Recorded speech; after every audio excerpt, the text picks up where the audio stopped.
ہمارے ہاں بھی بعض انتہا پسند حضرات کا جو طرز عمل ہے اس کی صحت تصحیح کے لیے یہاں سے ایک نکتہ مل رہا ہے۔ دیکھیے ہمارے ہاں بھی مبتدعین بھی ہیں، مشرکین بھی ہیں، قبروں کو پوجنے والے بھی ہیں، طرح طرح کے عقیدے رکھنے والے اولیاء اللہ کے بارے میں بدعتیں ایجاد کرنے والے ہیں۔ اس کے باوجود وہ امت سے علیحدہ نہیں ہوں گے، وہ امت محمد کا حصہ ہیں، یہ آپ کو ماننا پڑے گا۔ جیسے کہ حضرت مسیح کی امت میں شمار کیے گئے ہیں وہ لوگ، ان پر ایمان لانے والوں کے کھاتے میں درج ہوئے ہیں وہ لوگ، اگرچہ وہ مبتدعین تھے، اگرچہ انہوں نے بدترین شرک ایجاد کیا، انہوں نے خدا کا بیٹا قرار دے دیا، لیکن ماننے والے تھے مسیح علیہ السلام کے، لہذا وہ فَأَيَّدْنَا الَّذِينَ آمَنُوا عَلَىٰ عَدُوِّهِمْ میں الَّذِينَ آمَنُوا کے تحت درج ہوئے ہیں۔ اس کو میں پہلے ایک اور دلیل سے بھی بیان کرتا رہا ہوں، ہمارے ہاں ہیں بعض حضرات، وہ جماعت المسلمین بھی ہے، اور ڈاکٹر عثمانی صاحب کی حزب اللہ، ان کے کزن کی حزب اللہ، یہ کچھ گروہ ہیں ہمارے ہاں۔ اور اہل حدیث میں بھی جن حضرات کو کچھ زیادہ جو ہے وہ توحید کے بارے میں ان کی حمیت جو ہے وہ زیادہ بیدار ہو جاتی ہے، پھر شدت پیدا ہو جاتی ہے، تو وہ کہتے ہیں یہ مشرکین ہیں، لہذا انہیں کافر قرار دو، اور کافر ہے تو گویا کہ مرتد ہیں، یا یہ کہ کم سے کم ان کے پیچھے نماز نہیں ہوتی اس لیے کہ کافر ہیں، یہ مشرک ہیں، یہ کرتے ہیں، یہ مسجد میں لکھا ہوا یا محمد، اب اس مسجد میں ہماری نماز کیسے ہو جائے گی؟ ان سب کے ضمن میں عرض کرتا رہا ہوں کہ دیکھیے ایک چیز جو شریعت محمد کی صلی اللہ علیہ وسلم متفق علیہ ہے وہ کیا ہے؟ قرآن نے ہمیشہ ہمیش کے لیے اور حضور صلی اللہ علیہ وسلم نے ہمیشہ ہمیش کے لیے کفار کی دو کیٹیگریز بنا دی ہیں، ایک کفار مشرکین میں سے، ایک کفار اہل کتاب میں سے، اور اہل کتاب کے کفار کا درجہ مختلف رکھا ہے کفار مشرکین سے۔ ان کی عورتوں سے آپ کی شادی ہو سکتی ہے، ان کا کھانا آپ کھا سکتے ہیں جو حلال ہو، باقی ان کا تو مشرکین کا تو حلال کھانا بھی آپ نہیں کھا سکتے، بکری بھی انہوں نے ذبح کی ہے، پتہ نہیں کس کا نام لے کر ذبح کی ہوگی، کیسے ہم کھا لیں؟ لیکن ان کا کھانا اگر وہ حلال کھانا ہے تو آپ کھا سکتے ہیں۔ طعامہم حل لکم، ان کا کھانا تمہارے لیے حلال ہے، بشرطے کہ وہ فی نفسہ ہی بھی حلال ہو، یہ نہیں کہ ان کے سور کو آپ اپنے اوپر حلال کر بیٹھیں، معاذ اللہ۔ تو یہ جو کیٹیگرائزیشن ہے یہ خود دلیل ہے اس بات کی کہ ایک فرق کر رہا ہے قرآن، حالانکہ یہود کے بارے میں کہا گیا اتخذوا احبارهم ورهبانهم اربابا من دون اللہ، بدترین شرک کا الزام قرآن عائد کر رہا ہے۔ قرآن ان کے بارے میں کہتا ہے کہ انہوں نے اللہ کا بیٹا بنا دیا، قالت الیہود عزیر ابن اللہ وقالت النصارى المسیح ابن اللہ، لیکن اس کے باوجود ان کی کیٹیگری علیحدہ رکھی ہے۔ تو مشرکین اہل کتاب اور مشرکین امت محمد صلی اللہ علیہ وسلم، یہ تین کیٹیگریز ہوں گی۔ ہمارے ہاں بھی مشرک ہے، مبتدعین ہے، امت محمد میں شامل رہیں گے، مسلمان ہونے کی حیثیت سے ان کے لیگل حقوق برقرار رہیں گے جب تک کہ کفر بواہ نہ ہو جائے، جب تک کہ کہیں آپ تکفیر نہ کر سکیں ان کی۔ so long as you accept them as Muslims، ان کے سارے قانونی دستوری حقوق، سماجی حقوق برقرار رہیں گے، اور مسلمان کے پیچھے آپ کو نماز پڑھنی ہے، وہ فاسق ہو یا فاجر ہو، کوئی بھی ہو، بر او فاجر، نماز پڑھنی ہے۔ یہ ہے اصل میں ایک اہم بات کہ اصل میں ایمان کا دار و مدار ایمان بالرسالت پر ہے۔ یہ میں حقیقت ایمان کے ضمن میں بھی عرض کیا کرتا ہوں کہ ایمان کی جڑ ہے ایمان باللہ، عملی اعتبار سے اہم ترین ایمان ہے ایمان بالآخرہ، لیکن قانونی اور دستوری اعتبار سے اہم ترین ایمان ہے ایمان بالرسالت۔ امت بنتی ہے رسالت کی بنیاد پر، لہذا چاہے مبتدعین ہوں، چاہے مشرکانہ اوہام میں مبتلا لوگ ہوں، چاہے عملی اعتبار سے فساق و فجار ہوں، جو محمد کو ماننے والے ہیں، الا یہ کہ کوئی ایسی بات کریں جیسے قادیانیوں نے کی ہے کہ ایک نئی نبوت ہی کا اقرار کر لیا، ان کی تکفیر پر امت متحد ہو گئی۔ جب تک اس ایکسٹریم کو کوئی معاملہ نہیں جاتا، آپ کو اختلاف ہو، آپ ان کو فہمائش بھی کیجئے، تبلیغ بھی کیجئے، صحیح بات انہیں سمجھانے کی کوشش کیجئے، اس میں مار کھانی پڑے تو مار بھی کھائیے، لیکن کافر قرار نہیں دے رہے تو وہ امت محمد کا جز شمار ہوں گے، اپنے فسق یا فجور کی وجہ سے یا اپنے کچھ عقیدوں کی خرابی کی وجہ سے وہ خارج نہیں ہو جائیں گے۔ اس لیے اس کی دوسری دلیل ہمیں یہاں سے مل گئی۔ تاریخی واقعات اور قرآن کے بیان کو جب آپ جوڑیں گے اس کا منطقی نتیجہ یہ ہے کہ فآمنت طائفۃ من بنی اسرائیل وکفرت طائفہ، بنی اسرائیل میں سے کچھ لوگ ایمان لے آئے اور ایک گروہ نے کفر کیا، بنی اسرائیل میں سے جنہوں نے کفر کیا۔ فَأَيَّدْنَا الَّذِينَ آمَنُوا عَلَىٰ عَدُوِّهِمْ، تو ہم نے تائید کی، نصرت فرمائی، مدد کی ان کی جو ایمان لائے تھے ان کے دشمنوں کے خلاف۔ فَأَصْبَحُوا ظَاهِرِينَ، تو ہو گئے وہی غالب۔ آپ خدا کے لیے ڈر گئے. بالکل کسی بیچارے کچھ نہ کہو. میں تو اللہ کی قسم جب جاتا ہوں دیکھتا ہوں بریلیوں میں، مجھے وہاں بھی خوشی ہوتی کہ یہی میرے نبی کے دیوانے. شیعوں کی مسجدوں میں جاتا ہوں، ان کے ساتھ بھی پڑھتا ہوں، مجھے کیا تکلیف. وہ اللہ کے رسول کا کلمہ پڑھے، مجھے رسول کی نسبت سب سے پیاری ہے. یہ گواہ ہے آپ دن قیامت کے کیا دیں کہ مولوی اسحاق نے کہا تھا میں ہر شے چھوڑ سکتا ہوں مگر اپنے نبی کے نام لینے والے کو نہیں چھوڑ سکتا. مجھے نہیں اس سے ناراضگی، آپ ناراض ہوتے ہیں. وہ کسی بزرگ کو نہیں مانتا، نہ مانے، میرے نبی کو مانتا. بس آخری ایک حوالہ عبد المنان بھی سنے آپ.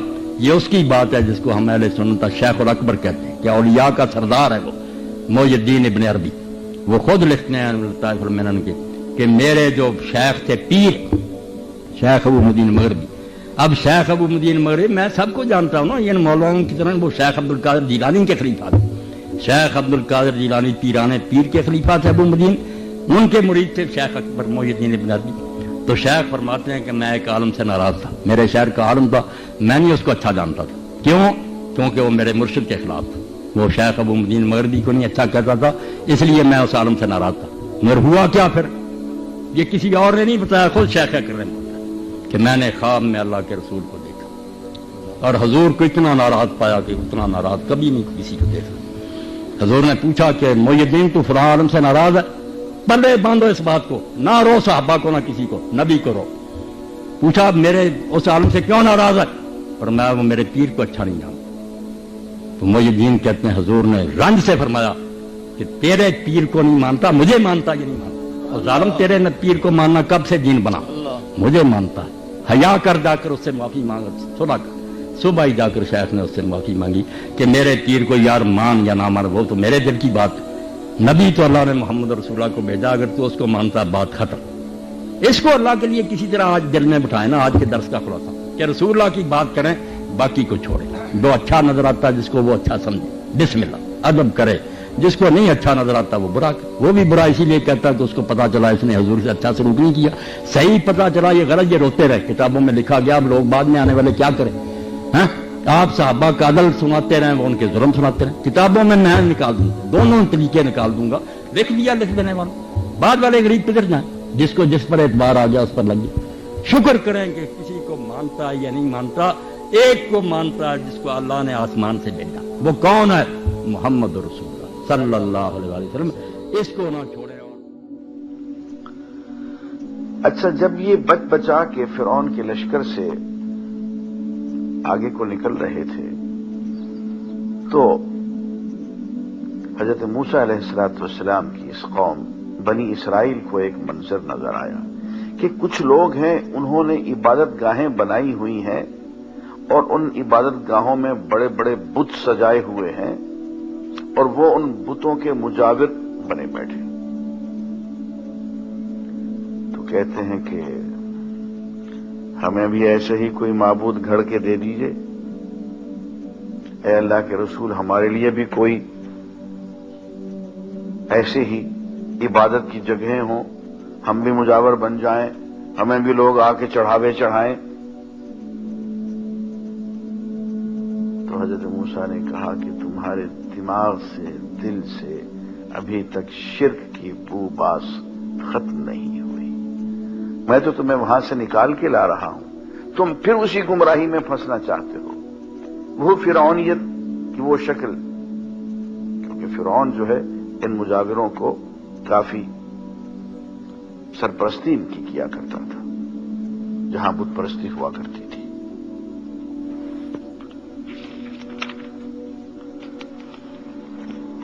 وہ مزاج کے اندر چونکہ ایک شرک موجود تھا اور ابھی اپنے رسول کی صحبت پوری طرح سے نہیں پائے تھے، نہیں اٹھا سکے تھے. تو نتیجہ یہ ہوا کہ حضرت موسیٰ علیہ السلام جب اپنے معراج پہ پہنچے، کوہ طور میں گئے، 40 دن وہاں لگائے، تو موقع پا کے پیچھے سامری ایک بڑا پتے باز قسم کا وہ ڈرامے باز تھا.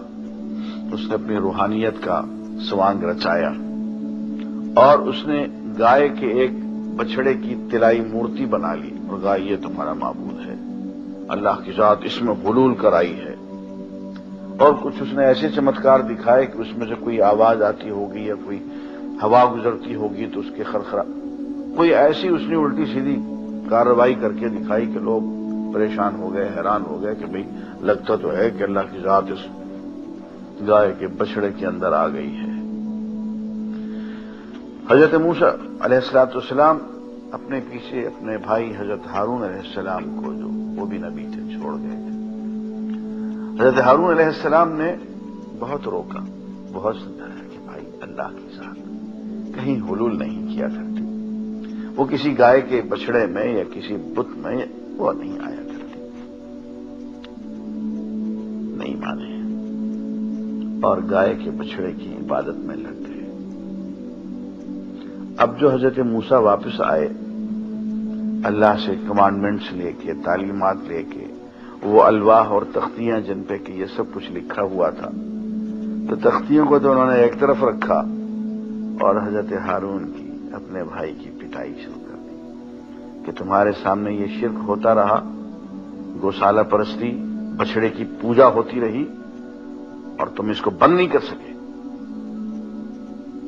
اب عزیزان گرامی، میں آپ کو دعوت فکر دے رہا ہوں کہ دیکھیے اللہ کے اس نبی نے کیا جواب دیا، اور وہ جو جواب یہاں لکھا ہوا اس کو پڑھ کے کلیجہ ہل جاتا ہے۔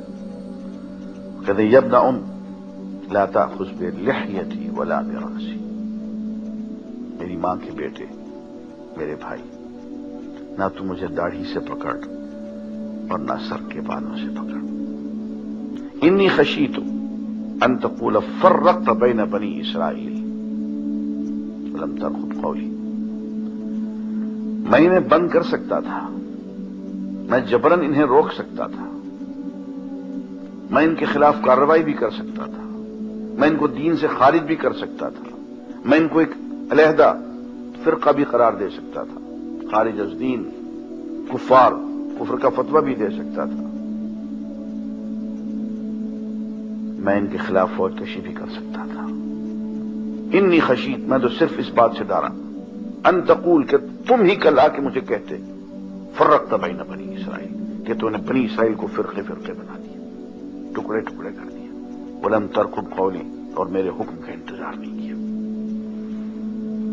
عزیزان گرامی، اگر اللہ کا ایک نبی اپنے سامنے بچڑے کی پوجا ہوتے ہوئے دیکھتا ہے، اس کو گوارا کر لیتا ہے، تفریقہ کو گوارا نہیں کرتا، فرقہ بندی کو اور ملت کے ٹکڑے ٹکڑے ہونے کے عمل کو گوارا نہیں کرتا ہے۔ تھوڑا سا نادم سا ہے جی، آج کے حالات کے مطابق بالکل ہے، اور ہمیں اس بات کا پتا ہے کہ فیصلہ آباد میں ہی نہیں، میں کہوں گا کہ پورے پنجاب میں حضرت مولانا صاحب جیسا عالم جو ہے نا، جو سچی حقیقت بات کرنے والا میرے خیال سے اور کوئی نہیں ہے۔ تو آپ جو کہہ رہے ہیں بالکل درست، اللہ آپ کو اجر دے، اللہ آپ کی اس محبت کا اجر دے آپ کو۔ جی پوچھیں۔ بات پوچھنا چاہتے ہیں کہ ہمارے یہاں پہ ایک فرقہ ہے جو کلمہ محمد کا کلمہ پڑھتا، کلمہ گو ہے، اور تمام کتابوں پہ یقین رکھتا ہے، اور تمام مسلمانوں کے عقائد پر یقین رکھتا ہے۔ اس کے علاوہ جو بھی ہمارے ارکان ہیں، 5 ارکان ہیں، ہماری قرآن پاک ہے، اور اس کے بعد ہماری حدیثیں ہیں، اللہ کے نبی کی جو حدیثیں ہیں، اور اس کے علاوہ آخرت پر بھی یقین رکھتا ہے، اور اس کے علاوہ پچھلے پیغمبروں پر یقین رکھتا ہے، یعنی کہ ٹوٹل وہ مسلمانوں کے جو ارکان ہیں ان کو پورا کرتا ہے۔ جی جی۔ مگر اس کا اس بنا پر تھوڑا سا اختلاف یہ ہے کہ وہ کچھ صحابہ کرام کی مذہبی یا معاشرتی پالیسیاں نہیں، کچھ یعنی کہ نبی کے خاندان کے ساتھ نبی کی وفات کے بعد کچھ کوئی سلوک ایسا سخت ہوا ہے، یعنی کہ پرانا طریق کھول کے دیکھیں، اس بنا پر وہ کچھ پالیسیوں کو صحابہ کی صحیح نہیں کرتا، تو کیا ایسے بندے کا، ایسے مسلک والوں کا ان کے خلاف فتویٰ دینا، کوئی جماعت فتویٰ دیتی ہے کہ انہیں قتل کر دیں، کہ انہیں کافر کہا جائے یا یہ کافر ہیں جی، تو اس بارے میں تو یہ بھی فرمایا کہ یہ یا حدیث ہے یا قرآن۔ چلیں بھائی مولانا جواب دے رہے ہیں، آپ سوال نا مختصر کیا کیجیے کیونکہ وقت بہت ہی قیمتی اور بے شمار دوست یہ بات کیا بات سن لی میں نے آپ کی، سمجھ لی۔ اس بارے میں یہ وضاحت کر دوں، سب لوگ سن رہے ہیں اور میری یہ آواز میں چاہتا ہوں کہ مشرق مغرب کے مسلمانوں تک پہنچے کہ جو لوگ اللہ کے رسول کو مانتے ہیں اور آخری نبی مانتے ہیں وہ سارے ایک امت ہیں، بھائی ہیں. ان میں بے شک کتنے فرقے ہیں، کوئی کچھ سمجھتا کوئی کچھ سمجھتا، جو کچھ انہوں نے بیچاروں نے سنا اس پر لگے ہوئے ہیں. اس کی وجہ سے کسی کو کافر قرار دینا، اس کو قتل کرنے کا فتویٰ دینا بالکل غلط ہے. اس سلسلہ میں ایک حدیث ہی میں پیش کر دوں، اس سے ہی مسئلہ حل ہو جائے گا کہ سیدنا ابو بکر صدیق رضی اللہ عنہ کا زمانہ تھا خلافت کا، تو ان کے سامنے ایک شخص نے انہیں گالیاں دی. وہ غصے میں آ گئے. ایک ان کا عقیدت مند بھی پاس بیٹھا تھا، اس نے کہا حضور مجھے اجازت دیں کہ میں اس کو قتل کر دوں. جب اس نے یہ اجازت مانگی تو حضرت ابو بکر رضی اللہ عنہ اپنا غصہ پی گیا اور وہ شخص اٹھ کر چلا گیا برا کہنے والا. تو بعد میں اس سے پوچھا کہ تو مجھ سے یہ پوچھتا تھا کیا اگر میں اجازت دے دیتا تو نے قتل کر دینا تھا؟ اس نے کہا میں نے کوئی کسر لینی تھی. تو آپ نے فرمایا اسی لیے میں غصہ پی گیا تھا. تجھے پتا ہونا چاہیے کہ رسول کریم علیہ السلام کے علاوہ دین میں کسی کا مقام نہیں ہے کہ اس کو کوئی آدمی گالی دے تو اس کو قتل کیا جا سکے. یہ صرف رسول اللہ کی شان ہے. باقی جو ہے نا ٹھیک ہے برا ہے کسی نیک آدمی کو برا کہنا، مگر اس سے نہ کوئی کافر ہوتا ہے نہ اس کا قتل جائز ہوتا ہے. پوری کتاب اسی دور میں بہت بڑے حنفی عالم تھے، یہ سارے جو ان جماعتوں کے لوگوں کو پڑھنی چاہیے. علامہ شامی جن کی رد المختار کے بغیر کوئی حنفی عالم کام نہیں کر سکتا، انہوں نے ایک پوری کتاب لکھی اس پر. سلطنت عثمانیہ تھی اس وقت ترقی کی، تنبیہ الولاۃ والحکام، کہ خبردار صحابہ کو گالی دینے والے کو کوئی قتل نہ کرے جہنم چلے جاؤ گے. یہ مرتبہ صرف حضور کا، مفصل کتاب حوالوں کے ساتھ. اس نے کہا یار قتل کوئی معمولی بات ہے. اگر کوئی نادان جو اس نے سنا اس کی وجہ سے سمجھتا کہ انہوں نے برے کام کیے تو برا کہتا وہ جانے اور اس کا اللہ جانے. تم کیوں قتل کرتے؟ رسول اللہ کو گالی دے گا کوئی مسلم مرتد ہو جائے گا، تو واجب القتل ہو. سیدھی سی بات میں نے عرض کر دی ہے. اس لیے صحابہ کرام کے ہم فدائی ہیں، دیوانے ہیں، مگر ہمیں ان کے فتویٰ کو سامنے رکھتے ہوئے نہ کسی کو قتل کرنا چاہیے نہ کافر کہنا چاہیے. حضرت عثمان رضی اللہ عنہ کا جنہوں نے محاصرہ کیا تھا اور قتل کیا، یہ تو زبان سے گالی دے وہ قتل کیا. مگر صحیح بخاری میں آتا ہے کہ عبید اللہ ابن ابی ابن الخیار آئے، انہوں نے کہا امیر المومنین ان لوگوں نے مسجد پر قبضہ کر لیا، وہ نماز پڑھاتے ہیں، ہم آپ کو امام برک مانتے ہیں، ان کے پیچھے نماز پڑھیں. تو حضرت عثمان رضی اللہ عنہ نے کیسی بے نفسی کا ثبوت دیا کہ نہیں وہ لوگ جب نماز پڑھتے ہیں تو ایک بہت اچھا کام کرتے ہیں، یہ تم ان کے ساتھ مل کر کرو. جب میرے ساتھ ظلم و زیادتی کرتے ہیں اس میں تمہیں حصہ نہ. نماز کا کہا کہ نماز ان کے ساتھ پڑھو، یہ بخاری شریف میں. اس لیے لوگوں کو نا اپنے جذبات پر قابو رکھنا چاہیے، اندھے جوش میں نہیں آنا چاہیے، نہ کسی کو قتل کرنا چاہیے. قتل کرنے والا تو اللہ کی رحمت سے مایوس ہوگا. قتل صرف 3 چیزوں پر اسلام میں کیا جا سکتا ہے. کوئی شخص اسلام چھوڑ دے، کہے حضور کوئی نبی نہیں ہے، یا شادی شدہ زانی ہو اس کو سنسار کر سکتے، یا اس نے قتل کیا ہو تو خون کا بدلہ خون. اس کے علاوہ کسی کو قتل نہیں کرنا چاہیے. حضور نے فرمایا یہ آئیں گے قاتل اور ماتھے پر لکھا ہوگا آئس من رحمت اللہ، کہ یہ اللہ کی رحمت سے بالکل نا امید ہے، کوئی انہیں جنت نہیں ملے گی. کسی شخص کا قتل کوئی مذاق نہیں ہے. جی بہت شکریہ بھائی آپ کا. وحدت عمر اور اعتدال والی بات تو سارے کرتے ہیں اور سارے کہتے ہیں کہ بھی ایک لڑی کے اندر پرویا جانا چاہیے، ایک رسی کو تھامنا چاہیے، لیکن رسی وہ وہی نشاندہی کرتے ہیں جو ان کے ہاتھ کے اندر پکڑی. بس یہ خواب اسی لیے شرمندہ تعبیر نہیں ہو رہا. صدیاں گزر گئی ہیں، سیمینار ہوتے ہیں، وحدت امت پر باتیں ہوتی ہیں، نماز پڑھنے کے وقت ہوتا ہے الگ الگ اپنی نماز شروع کر دیتے ہیں، پوری دنیا کے سامنے مظاہرہ کرتے ہیں کہ ہماری یہ باتیں نا گلے سے اوپر تھیں، ہمارے دل میں کوئی اتحاد اور وحدت کا جذبہ نہیں. ورنہ اس سے زیادہ کیا خرابی ہوگی کہ وہی باتیں کرنے والے لوگ نماز ہی ایک دوسرے کے پیچھے.